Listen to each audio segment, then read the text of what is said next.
Buenos días, amados y amadas de Dios. Reciban todas las bendiciones que Dios tiene disponible para ti, tanto en el cielo como en la tierra. Y que la gracia y el amor de Dios y el poder del Espíritu Santo te acompañen siempre. Hoy quiero compartir este sábado 10 de junio del año 2023 algunas ideas contigo, algunos comentarios, algunas noticias.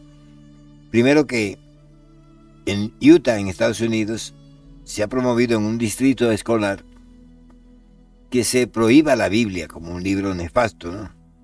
Está lleno de cosas que no deberían conocer los niños.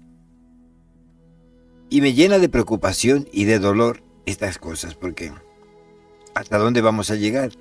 Siempre que veo en la historia de la humanidad las quemas de libros, algo me duele en el corazón. ¿Cómo podemos llegar a quemar los libros? Porque es tratar de quemar las ideas y sobre todo todo el caudal cultural de la nación. Puede ser que usted esté de acuerdo o no con lo que diga un libro, pero de ahí a quemar ese libro para hacer desaparecer lo que esa persona dice en el libro, porque usted no está de acuerdo, porque toca los intereses suyos, me parece una de las historias más tristes de la humanidad. Estoy hablando de que esto lo ha hecho todos los grupos, todas las naciones, ¿no? Lo hicieron los cristianos al comienzo con los libros de Arrio. Lo han hecho todos, ¿no? Quemar libros lo han hecho los nazis con los libros judíos. Y ahora que supuestamente estamos en esta parte de la historia del mundo, ver cómo la gente está quemando libros de nuevo. Es como si no aprendiéramos nada, ¿no? Igual me pasa con las calles y monumentos de antiguas dictaduras que la gente quiere borrarlo. Mira, esa historia pasó y es la historia de la nación. Aprenda a vivir con ella, a sacarle beneficios, vamos a enseñanza, a no repetir las mismas cosas, pero es la historia. Es como si ahora no tuviéramos de acuerdo con Nerón, pues quitamos la estatua de Nerón. Es lo mismo que hicieron estos fundamentalistas con el Buda de piedra, ¿no? Y con muchísimos símbolos que me parecía que no estaban de acuerdo con lo que ellos creían. No podemos llegar a ese tipo de ignominia, ese tipo de irracionalidad del ser humano, de quemar y derribar aquellas cosas que es como si borráramos la historia. Queremos borrar todo y al final vendrán otros que borrarán lo que tú has hecho. Este no es el camino correcto, pero bueno, hoy quiero compartir contigo y pedir que sea el Señor que nos guíe a través del Espíritu Santo en esta historia de el Mesías Ben Yosef. Hemos hablado de que el libro de Zacarías, que escribió después del exilio de Babilonia, hablaba de la existencia de dos Mesías, ¿no? Con aquella visión que el ángel le dio, esa visión preciosísima que está en el capítulo 4, creo, de Zacarías, donde un ángel le dijo, lo despertó y le dijo, mira, ¿qué ves? Y él dijo, bueno, veo un candelero, es decir, una menorá judía, en medio de dos olivos. Y encima de esa menorá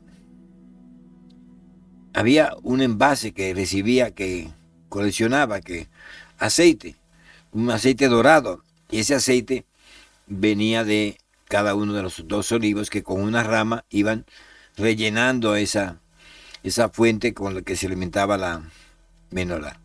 ¿Qué es la menorá? Pues significaba la presencia de Dios en su pueblo y también simbolizaba a Dios de la llama ardiente del Sinaí que se le presentó a Moisés. Cuando el templo fue destruido en el año 70, hay dos cosas que desaparecieron hasta el día de hoy. El arca, no estaba no solamente el pan de la propiciación, la vara de Aarón y la ley, sino que también desapareció la menorá. Y este gran candelero, que había muchos, pero este era el principal, desaparecieron. Todavía no se sabe dónde está. Hay muchas especulaciones, pero bueno, el caso es que Zacarías nos cuenta de que esos dos olivos son los dos Mesías y que realmente Dios manifiesta su presencia en toda la tierra a través de esos dos Mesías. Y esos Mesías Mesías significa ungido, no te olvides, ¿no? Ungido no tiene nada que ver nada con el significado que le damos hoy a Cristo. que es la traducción al griego de la palabra hebrea Mesías, que significa ungido por Dios, apartado por Dios, empoderado por Dios para llevar a cabo una misión divina. Y entonces había esos dos Mesías, que era el Mesías Ben Yosef, el siervo sufriente, y el Mesías Ben David. Claro, los eruditos y los que conocen la Biblia dicen, sí, es que aquí se habla en la Biblia, se habla de dos Mesías. El siervo sufriente, alguien que va a sufrir, como nos dice Isaías 53, que va a rescatar a los demás entregando su vida. Pero además había otro Mesías, que era el Mesías Ben David. Bueno, Ben significa hijo, como dice Mesías Ben Yosef significa Mesías, hijo de José. Y Mesías Ben David significa Mesías Ben, que es hijo, Ben David, descendiente de David. También al Mesías Ben Yosef se le llama Mesías Ben Efraín. Efraín es uno de los hijos de José, que lo tuvo con una egipcia. Y bueno, esto sería muy largo contar, pero te quiero contar que esta es la historia, ¿no? Ahora, cuando uno estudia la vida de José, el hijo de Jacob,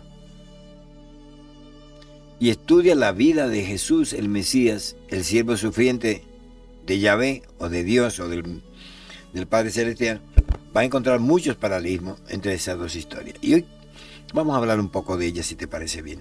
Si tienes un poquito de paciencia y que te tomes un tiempecito para escuchar esto. Quiero decirte que en el libro de Génesis es que se cuenta la historia de los patriarcas, de Abraham, Isaac y Jacob. Y la vida, la historia de Jacob, que es el último patriarca, se comienza a contar, bueno, se fundamenta más en el capítulo 37 del libro de Génesis.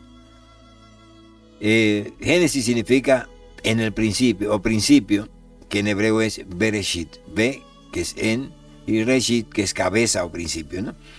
Y forma parte de los primeros 4 libros de la Biblia, que son la llamada Torá, en hebreo, que son Génesis, Éxodo, Levítico, Número y Deuteronomio. Esos son los 5 primeros libros o rollos de la Torá, que nosotros los cristianos llamamos Pentateuco, que significa también de 5, ¿no? 5 rollos o 5. Es interesante. Sé que estás aprendiendo, así que me da muchísimas gracias, mucha alegría. Dice en el capítulo 37 de Génesis, que si tienes una Biblia sería bueno que lo mire. Dice, y habitó Jacob en tierra donde había morado su padre, en la tierra de Canaán. En la Biblia, los hijos siempre vuelven a la tierra de donde salieron sus padres, hablando de esa conexión que tiene el hijo con el padre, ¿no? Que es un continuador de la historia del padre. Por eso José dice, y habitó Jacob, que era el papá de José, en la tierra donde había morado su padre, en la tierra de Canaán. Comienza así la historia, pero es la historia de Jacob. Pero mucha atención, dice, y esta es la historia de Jacob. Esta es la historia de Jacob. Así que usted pensará que va a hablar de Jacob. No, habla de José. La historia de Jacob culmina con José. Por lo tanto, la historia de José es la historia de Jacob. Y dice, José, siendo de edad de 17 años, apacentaba las ovejas con sus hermanos, y el joven estaba con los hijos de Bilha y con los hijos de Zilpa, mujeres de su padre. E informaba a José, su padre, de la mala fama de ellos. ¿Con quién estaba este chico? ¿Estaba con sus hermanos de padre y madre? No, con los hermanos de las sirvientas, con las cuales también me había tenido Jacob de hijos, ¿no? ¿Por qué no estaba con sus hermanos? Ya de entrada nos dice que este chico no se sentía bien, no estaba bien con sus hermanos. Es una historia familiar desgarradora. Y posiblemente también lo conocemos hoy en día, muchas historias en que los hermanos no quieren estar con sus hermanos de sangre, sino que están con otras personas que consideran mejor que sus hermanos. De entrada está la historia de José. No está con sus hermanos, está con los hijos de las sirvientas de su padre. ¿Por qué? Porque no se llevaba bien, porque había una situación de conflicto familiar. Y esto es importante que lo sepamos, ¿no? Ahora otra cosa es que los hermanos de José tenían una muy mala conducta. Y José le hablaba a su padre acerca de la mala conducta de sus hermanos. Por eso dice, e informaba José a su padre de la mala fama de ellos.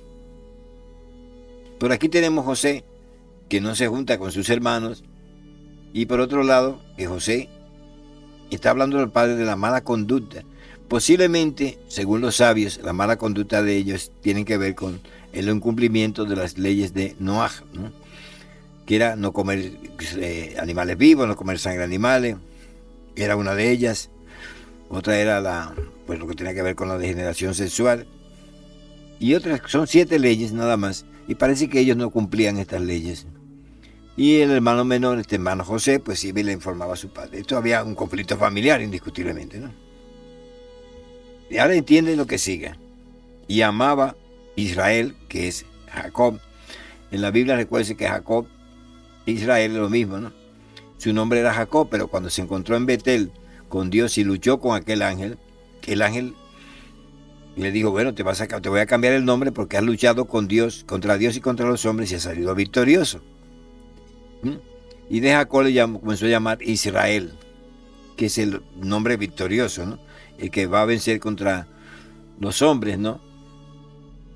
Y le cambió el nombre en esa experiencia que tuvo Jacob en Betel, ¿no? Que también está contado en la Biblia. Dice, y amaba a Israel, Jacob, a José más que todos sus hijos, porque lo había tenido en la vejez. Era como decimos, el niño de la vejez, y normalmente se quieren como si fueran nietos, dicen las personas, ¿no? Pero también es que en el original bíblico dice, es porque José era como si fuese Jacob. Dice, lo amaba porque era muy parecido a él.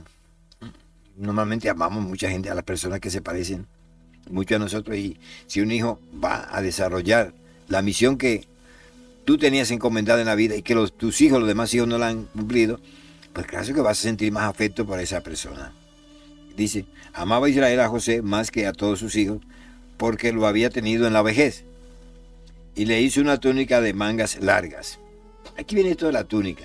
Es muy importante esta túnica, porque esta túnica es la que va a provocar el celo de sus demás hermanos. Es una de las cosas, ¿no? Y además que no era una túnica de trabajo. Las túnicas de trabajo no tenían manga. Y aquí era una túnica de lujo, ¿no? Vestido de domingo, diríamos, ¿no? Es decir, tenía por eso se destaca que era una túnica con manga, ¿no? Dice que, por eso dice, y le hizo una túnica de mangas largas. Si era manga corta o sin manga era porque te ibas a trabajar. Era una vestimenta más real a la que le había hecho Jacob a su hijo. Y miren aquí cómo comienza el problema. Y viendo sus hermanos que su padre amaba más que a todos sus hermanos, que amaba más a José que a todos sus hermanos, le aborrecían y no podían hablarle pacíficamente. Mira aquí este conflicto familiar.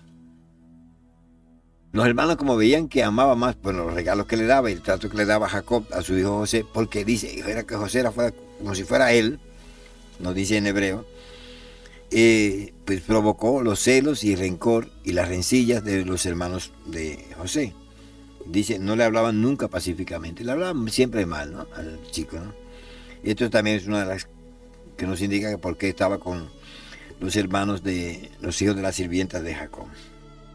Pero aquí comienza a cambiar algo. Este chico comienza a soñar, a hacer sueños, unos sueños proféticos que va a tener José. Dice, y soñó José un sueño y lo contó a sus hermanos. Y ellos llegaron a aborrecerlo más todavía. Miren, lo aborrecían, le hablaban muy mal, con desprecio. Pero ahora que después que contó este sueño, le van a aborrecer mucho más. Y escuchen por qué le aborrecieron más con este sueño. Y les dijo, oíd ahora este sueño que he soñado. Y aquí que atábamos manojos en medio del campo, manojos de trigo o de cebada. Y aquí que mi manojo se levantaba y estaba derecho. Y que vuestros manojos estaban alrededor y se inclinaban al mío. Y sí, Es un sueño profético porque esto se va a cumplir. El manojo de él estaba derecho, más el manojo de sus hermanos estaba inclinado, haciendo reverencia, reconociendo la autoridad y el poder más grande que tenía su hermano José. Y esto provocó todavía más ira, más enojo, más molestias en los hermanos de José. Le respondieron sus hermanos: ¿reinarás tú sobre nosotros o señorearás sobre nosotros? Y le aborrecieron aún más a causa de sus sueños y sus palabras. Eso es increíble, ¿no? Usted tiene un sueño profético, que era un sueño que se iba a cumplir, ¿eh? Las personas que no son espirituales y no entienden este sueño, lo van a usted a aborrecer, más que quererlo, apreciarlo por la que están indicándole, no, lo van a aborrecer más. La Biblia dice que siempre hay una lucha entre dos simientes que siempre van a luchar, que es la simiente espiritual y la simiente carnal. Estas siempre van a luchar, unas contra otras, ¿no? Así que los hermanos de José van ahora a aborrecer mucho más a José debido a este sueño profético que ha tenido. Pero es que no soñó solamente un sueño, soñó dos. Vamos a ver el segundo. Soñó aún otro sueño y lo contó a sus hermanos diciendo: he aquí que he soñado otro sueño, y aquí que el sol y la luna y 11 estrellas se inclinaban a mí. El sol y la luna era su padre Jacob, su madre. El sol es Jacob, la luna es su madre, y las demás estrellas son sus hermanos. Y escuchen. Y le contó a su padre y a sus hermanos su sueño, y su padre le reprendió y le dijo: ¿qué sueño es este que soñaste? ¿Acaso vendremos yo y tu madre y tus hermanos a inclinarnos en tierra ante ti? Y sus hermanos le tenían envidia, mas su padre meditaba en esto. Fíjate, aquí termina esta parte de la historia. Y esto es el odio, el rencor, las malas palabras. Ahora pasa la envidia. Y esto pasa muchísimo en el contexto humano, en que una persona envidia a aquellas que tiene, vamos a llamarlo, carismas espirituales, y le hace la guerra. Normalmente, como decía, la simiente que es carnal va a hacerle la guerra a la simiente espiritual. Y aquí esta batalla entre la simiente espiritual y la simiente carnal va a ocurrir. Ellos ahora tienen envidia, desprecian, odian. ¿Y qué surge la envidia, no? Que es una de las manifestaciones más grandes de odio también, bueno, que provoca más grande odio, ¿no? Ahora su padre le dijo, bueno, le preguntó: ¿qué ocurre esto? Tu madre y yo y tus hermanos vamos a inclinarnos ante ti. Pero hizo la pregunta, pero asumió la actitud más sabia, ¿no? Comenzó a meditar eso en su corazón.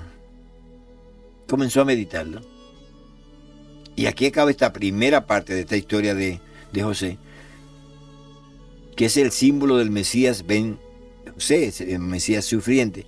Porque vamos a ver cómo esta historia se desarrolla a partir de ahora, y espero que escuches la segunda parte de esta reflexión, que está tomada del capítulo 37 del libro de Génesis, Bereshit en hebreo, y que habla de la historia de Jacob. Recuerda que los patriarcas de Israel son tres: Abraham, Isaac y Jacob. Pero aquí dice que cuando se va a contar la historia de Jacob, se cuenta la historia de José. Aquí se resume en la Biblia que José es realmente quien va a continuar el patriarcado de Jacob. Por lo tanto, este personaje José, que está siendo envidiado, menospreciado, pero está siendo colocado en un puesto de muy importancia por su padre, va a ser uno de los ejemplos, los fundamentos de lo que va a ocurrir en el pueblo de Israel a partir de este momento. Te invito, amado de Dios y amada de Dios, a que continúes esta reflexión. Si tienes una Biblia, búscalo. Génesis es el primer libro de la Biblia. Y abre la palabra. La palabra de Dios es vida, y la palabra te va a edificar conforme al fundamento sólido que es Jesús el Mesías. Muchas bendiciones. Ten un feliz sábado. Que el Señor te bendiga y te guarde, y que la gracia y el amor de Dios te acompañen siempre. Un fuerte, muy fuerte abrazo.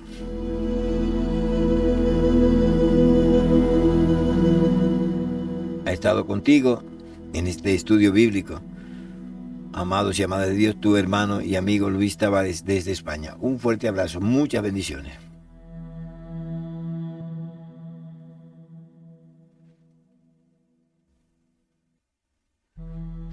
No olvides suscribirte al canal, darle me gusta, dejar un comentario y activar la campana de las notificaciones. Miren, estoy mandándole a la gente WhatsApp y poniéndolo en Facebook, pero el resultado es, no, la gente no quiere escuchar la palabra de Dios. Pero yo voy a continuar, sí, voy a continuar. Esta es mi misión y mi trabajo. Y espero que Dios abra tu corazón, que te provoque sed de escuchar la palabra de Dios para que seas edificado. Amén.